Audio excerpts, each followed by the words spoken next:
Hi folks, Jim Stringer here, fellow guitar nerds. I figured it's about time in my life where I put some of the things down that I've thought about guitar over these years. I've been a student of guitar since I was 8 years old. I'm now 69, which makes about 61 years of trying to learn this instrument. If you want to think of this as, quote, a lesson, well, go right ahead. However, the first thing I'm going to say is anything that purports to be a lesson or to explain to you how to play the guitar, you should be immediately suspect of, because music was never intended to be something that was done by the book or by a bunch of rules. The idea is to express yourself and to be creative. So that said, I'll try to explain some of the ways that I think about guitar, the way that I think about music, and maybe this will be helpful to you in some way or help you form your own concept.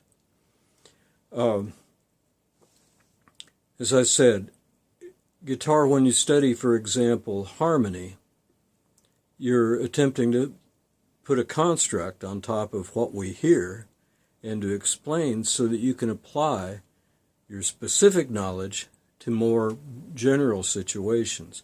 For example, something that you learn, like the famed 251. I'm sorry you can't see my guitar. I'm doing this on a cell phone. What can I say?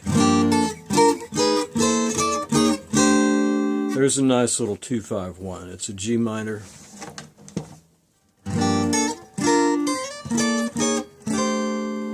Maybe I can do some kind of split screen when I learn how to do that. So that's a case of a specific lick maybe you pick up. Maybe you pick it up from listening to Charlie Christian or Barney Kessler or something like that. And you want to be able to apply that other places. It's good to know, and we call that a 251, not because that's how it's the name that it was given by God or something like that. It's just something that we imposed on it so that we know how to apply that.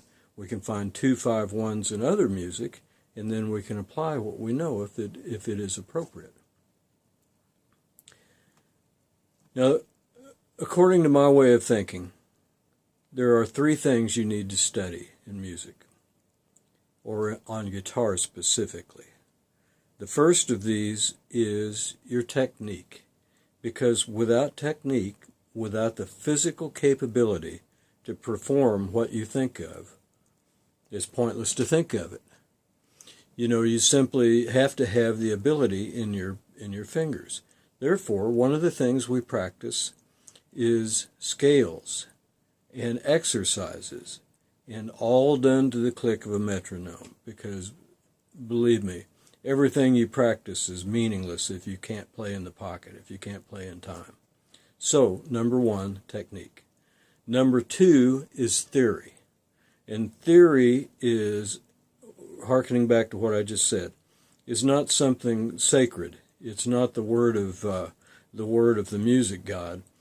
Theory is what you study, and what you decide is how you want to apply what you have learned, and to generalize it so that it can be applied to many, many different kinds of music. So the theory is number two. I like to start out with a concept of chord naming, because, for example, one of the common things is we start out with this chord, which, you can call that a minor 6. You can call it a ninth chord, a D9, an A minor 6. You can call it an F. It's an F7 flat 5. F sharp 7 flat 5. It all depends upon the root. It depends upon the context. So first two things, technique. Number two, theory. Number three is concept. Now, concept is probably the most difficult thing to work on, because what you're saying is you're going to develop your creativity. And one of the ways to do this is just to listen and play. Or as I was trying some exercises this morning, following what Miles Davis said in one of his books, and he said, just whatever you were going to play, don't play it. Play something else. So that's a good exercise in creativity or concept, is just to keep trying to expand away from your cliches and into something a little bit different. It's also, I have done exercises, for example, over the course of my life, where you try to play a melody displaced from the original by one beat, and to do this in the context of improvisation.